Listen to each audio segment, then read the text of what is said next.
যদি আপনি নিয়মিত হুইস্কি পান করেন তাহলে আপনাকে প্রতিদিন 40 বা 45 ml, ম্যাক্সিমাম 60 ml আপনি পান করতে পারেন, এর বাইরে পান করা উচিত না। মানে আপনি যদি এক সপ্তাহ পরে পান করেন তার মানে 6×6 = 36, 360 ml পান করব, চলবে না।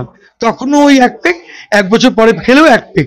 আপনি যদি হুইস্কি, রাম, জিন, ভডকা যেগুলো 40% এবিবি, সব 60 ml এর লিমিট। আর আপনি যদি বিয়ার পান করেন প্রতিদিন একটা করে, তাহলে 330 ml বিয়ার। আর আপনি যদি ওয়াইন পান করতে পছন্দ করেন তাহলে 120 ml এভরিডে।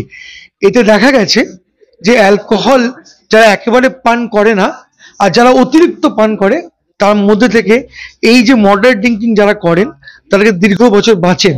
তো এটা সত্যি।